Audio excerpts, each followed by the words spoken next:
شروع اللہ کے نام سے جو بڑا مہربان نہایت رحم والا ہے۔ لوگو اپنے پروردگار سے ڈرو جس نے تم کو ایک شخص سے پیدا کیا، یعنی اول اس سے اس کا جوڑا بنایا، پھر ان دونوں سے کثرت سے مرد و عورت پیدا کر کے روئے زمین پر پھیلا دیے، اور خدا سے جس کے نام کو تم اپنی حاجت براری کا ذریعہ بناتے ہو ڈرو، اور قطع مودت ارحام سے بچو، کچھ شک نہیں کہ خدا تمہیں دیکھ رہا ہے۔ اور یتیموں کا مال جو تمہاری تحویل میں ہو ان کے حوالے کر دو، اور ان کے پاکیزہ اور عمدہ مال کو اپنے ناقص اور برے مال سے نہ بدلو، اور نہ ان کا مال اپنے مال میں ملا کر کھاؤ کہ یہ بڑا سخت گناہ ہے۔ اور اگر تم کو اس بات کا خوف ہو کہ یتیم لڑکیوں کے بارے میں انصاف نہ کر سکو گے تو ان کے سوا جو عورتیں تم کو پسند ہوں، دو دو یا تین تین یا چار چار ان سے نکاح کر لو۔ اور اگر اس بات کا اندیشہ ہو کہ سب عورتوں سے یکساں سلوک نہ کر سکو گے تو ایک عورت کافی ہے، یا لونڈی جس کے تم مالک ہو، اس سے تم بے انصافی سے بچ جاؤ گے۔ اور عورتوں کو ان کے مہر خوشی سے دے دیا کرو، ہاں اگر وہ اپنی خوشی سے اس میں سے کچھ تم کو چھوڑ دیں تو اسے ذوق و شوق سے کھا لو۔ اور بے عقلوں کو ان کا مال جسے خدا نے تم لوگوں کے لیے سبب معیشت بنایا ہے مت دو، ہاں اس میں سے ان کو کھلاتے اور پہناتے رہو، اور ان سے معقول باتیں کہتے رہو۔ اور یتیموں کو بالغ ہونے تک کام کاج میں مصروف رکھو، پھر بالغ ہونے پر اگر ان میں عقل کی پختگی دیکھو تو ان کا مال ان کے حوالے کر دو، اور اس خوف سے کہ وہ بڑے ہو جائیں گے، یعنی بڑے ہو کر تم سے اپنا مال واپس لے لیں گے، اس کو فضول خرچی اور جلدی میں نہ اڑا دینا۔ جو شخص آسودہ حال ہو اس کو ایسے مال سے قطعی طور پر پرہیز رکھنا چاہیے، اور جو بے مقدور ہو وہ مناسب طور پر یعنی بقدر خدمت کچھ لے لے، اور جب ان کا مال ان کے حوالے کرنے لگو تو گواہ کر لیا کرو، اور حقیقت میں تو خدا ہی گواہ اور حساب لینے والا کافی ہے۔ جو مال ماں باپ اور رشتہ دار چھوڑ مریں، تھوڑا ہو یا بہت، اس میں مردوں کا بھی حصہ ہے اور عورتوں کا بھی، یہ حصے خدا کے مقرر کیے ہوئے ہیں۔ اور جب میراث کی تقسیم کے وقت غیر وارث رشتہ دار اور یتیم اور محتاج آ جائیں تو ان کو بھی اس میں سے کچھ دے دیا کرو، اور شیریں کلامی سے پیش آیا کرو۔ اور ایسے لوگوں کو ڈرنا چاہیے جو ایسی حالت میں ہوں کہ اپنے بعد ننھے ننھے بچے چھوڑ جائیں، اور ان کو ان کی نسبت خوف ہو کہ ان کے مرنے کے بعد ان بیچاروں کا کیا حال ہوگا۔ بس چاہیے کہ یہ لوگ خدا سے ڈریں اور معقول بات کہیں۔ جو لوگ یتیموں کا مال ناجائز طور پر کھاتے ہیں وہ اپنے پیٹ میں آگ بھرتے ہیں اور دوزخ میں ڈالے جائیں گے۔ خدا تمہاری اولاد کے بارے میں تم کو ارشاد فرماتا ہے کہ ایک لڑکے کا حصہ دو لڑکیوں کے حصے کے برابر ہے، اور اگر اولاد میت صرف لڑکیاں ہی ہوں یعنی دو یا دو سے زیادہ تو کل ترکے میں ان کا 2/3، اور اگر صرف ایک لڑکی ہو تو اس کا حصہ نصف، اور میت کے ماں باپ کا یعنی دونوں میں سے ہر ایک کا ترکے میں 1/6 حصہ، بشرطے کہ میت کی اولاد ہو، اور اگر اولاد نہ ہو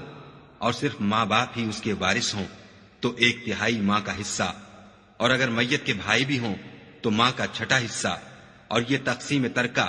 میت کی وصیت کی تعمیل کے بعد جو اس نے کی ہو یا قرض کے ادا ہونے کے بعد جو اس کے ذمے ہو عمل میں آئے گی۔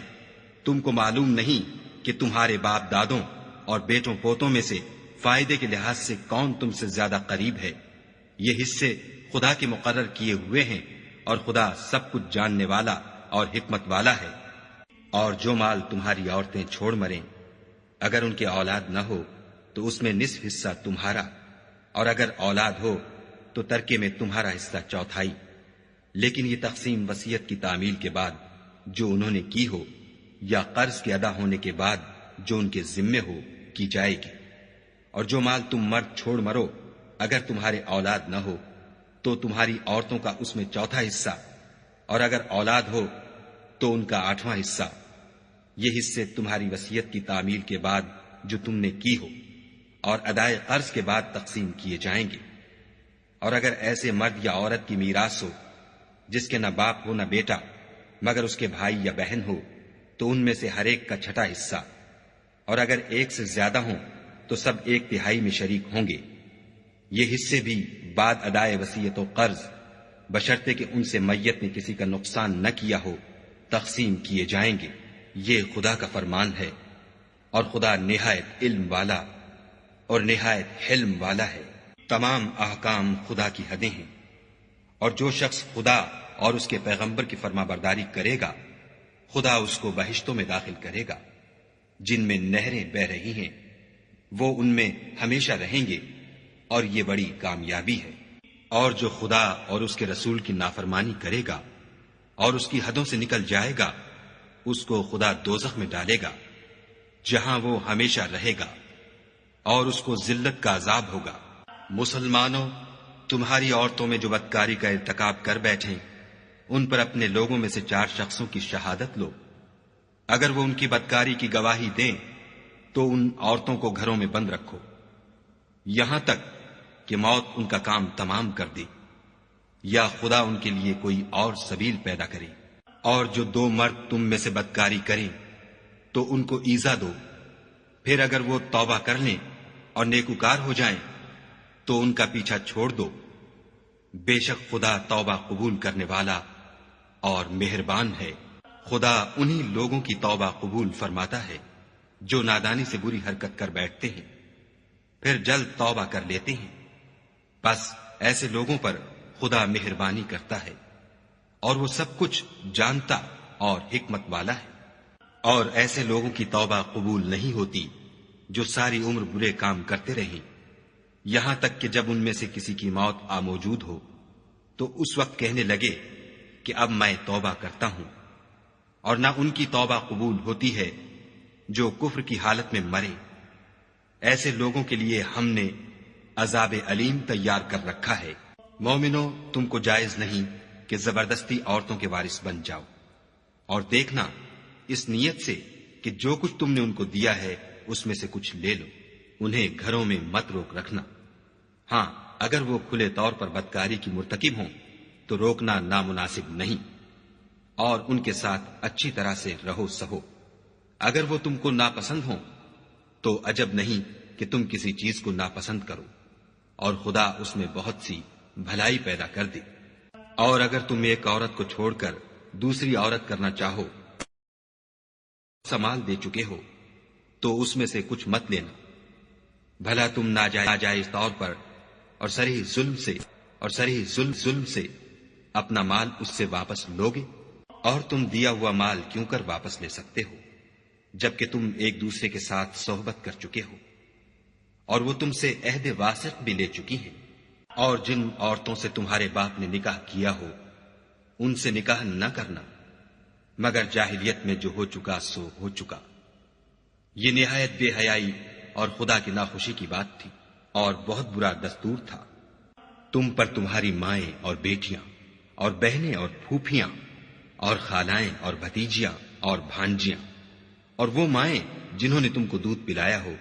اور رضائی بہنیں اور ساسیں حرام کر دی گئی ہیں۔ اور جن عورتوں سے تم مباشرت کر چکے ہو ان کی لڑکیاں جنہیں تم پرورش کرتے ہو وہ بھی تم پر حرام ہیں، ہاں اگر ان کے ساتھ تم نے مباشرت نہ کی ہو تو ان کی لڑکیوں کے ساتھ نکاح کر لینے میں تم پر کچھ گناہ نہیں۔ اور تمہارے صلبی بیٹوں کی عورتیں بھی اور 2 بہنوں کا اکٹھا کرنا بھی حرام ہے، مگر جو ہو چکا سو ہو چکا،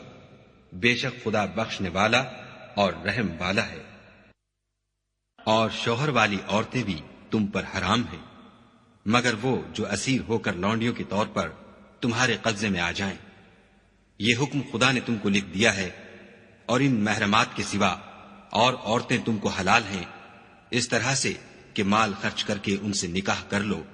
بشرطے کہ نکاح سے مقصود عفت قائم رکھنا ہو، نہ شہوت رانی۔ تو جن عورتوں سے تم فائدہ حاصل کرو ان کا مہر جو مقرر کیا ہو ادا کر دو، اور اگر مقرر کرنے کے بعد آپس کی رضامندی سے مہر میں کمی بیشی کر لو تو تم پر کچھ گناہ نہیں، بے شک خدا سب کچھ جاننے والا اور حکمت والا ہے۔ اور جو شخص تم میں سے مومن آزاد عورتوں یعنی بیویوں سے نکاح کرنے کا مقدور نہ رکھے تو مومن لونڈیوں ہی سے جو تمہارے قبضے میں آ گئی ہوں نکاح کر لے، اور خدا تمہارے ایمان کو اچھی طرح جانتا ہے۔ تم آپس میں ایک دوسرے کے ہم جنس ہو تو ان لونڈیوں کے ساتھ ان کے مالکوں سے اجازت حاصل کر کے نکاح کر لو، اور دستور کے مطابق ان کا مہر بھی ادا کر دو، بشرطے کہ عفیفہ ہوں، نہ ایسی کہ کھلم کھلا بدکاری کریں، اور نہ درپردہ دوستی کرنا چاہیں. پھر اگر نکاح میں آ کر بدکاری کا ارتکاب کر بیٹھے تو جو سزا آزاد عورتوں یعنی بیویوں کے لیے ہے اس کی آدھی ان کو دی جائے. یہ لونڈی کے ساتھ نکاح کرنے کی اجازت اس شخص کو ہے جسے گناہ کر بیٹھنے کا اندیشہ ہو، اور اگر صبر کرو تو یہ تمہارے لیے بہت اچھا ہے، اور خدا بخشنے والا مہربان ہے. خدا چاہتا ہے کہ اپنی آیتیں تم سے کھول کھول کر بیان فرمائے اور تم کو اگلے لوگوں کے طریقے بتائے اور تم پر مہربانی کرے، اور خدا جاننے والا اور حکمت والا ہے.